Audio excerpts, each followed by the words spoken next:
Would you like to learn how to make some super yummy Southern cornbread dressing? Just like this? You would? Good. Because in this episode of the Lisa D's Delight Show, I'm going to show you how to do it. Lisa D Delight.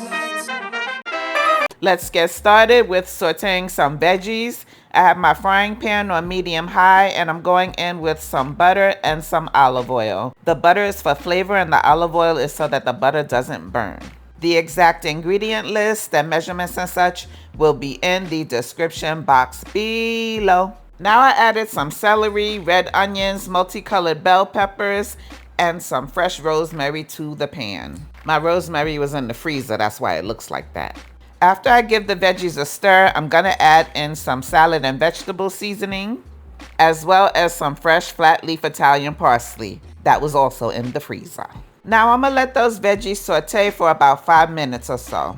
We're also going to need some cornbread. I'll put my homemade cornbread recipe above. You're welcome. Whatever you do, just be sure not to use Jiffy because that'll make your cornbread dressing sweet. And don't nobody want no sweet Southern style cornbread dressing. Or maybe you do. In that case, do you, boo? But the key is the cornbread needs to be dried. So it's best to make it the day before and let it sit out overnight so that it can dry out a little. And then crumble it up just like so. Get that cornbread into a big enough bowl so that you have enough room for mixing. And then we're going to add those sauteed veggies into the cornbread. But don't be a dope like me. Remove the rosemary stems. As well as some cream of chicken soup. And then I'm going to season it up a bit with some ASIL, which is my own all-purpose seasoning. You can grab you some with the link pinned in the comments section. But if you don't have it, just use some seasoned salt, onion powder, garlic powder, and black pepper. I also added a can of cream of celery soup. But my production team lost that clip again. You just can't get good help these days. So add you a can of cream of celery soup too. The next thing I'm going to add is some poultry seasoning. After the poultry seasoning, I'm going to add in some dried sage. And then after that, a little buttery garlic and herb seasoning. Ain't never hurt nobody. And then I'm gonna add a little fresh cracked black pepper. If you didn't know, fresh cracked black pepper is so much more flavorful than the black pepper that's already ground. And then I'm going to give the cornbread dressing a good old stir before adding in some homemade chicken stock. I'll put my homemade chicken stock recipe above, or you could use the junk in the box. I was just trying to help you your palate. You only want to add the chicken stock a little bit at a time and give it a stir and check out the consistency and then add more as needed. Because you can always add more, but you cannot take it out. Now I'm gonna add some shredded chicken. I took the easy route and got me a good old rotisserie chicken from the supermarket. Now I'm adding in some more chicken stock.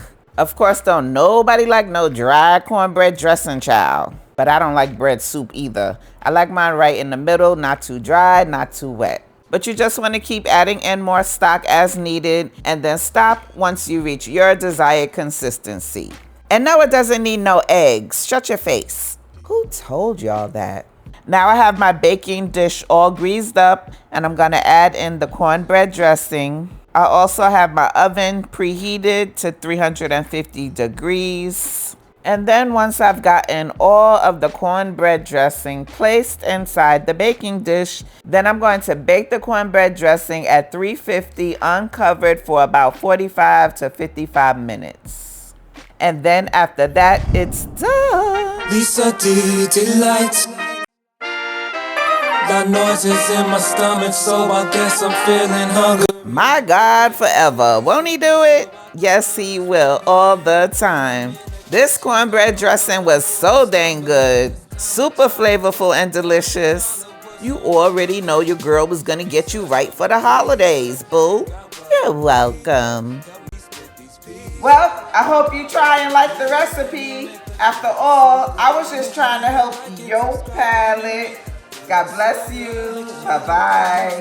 These peas, yeah, you got recipes. Damn, you make the food look so good. Make sure you like and subscribe. Damn, you make the food look so good. Make sure you like and subscribe. Damn, you make the food look so good. Make sure you like and subscribe. Damn, you make the food look so good. so good. Make sure you like and subscribe.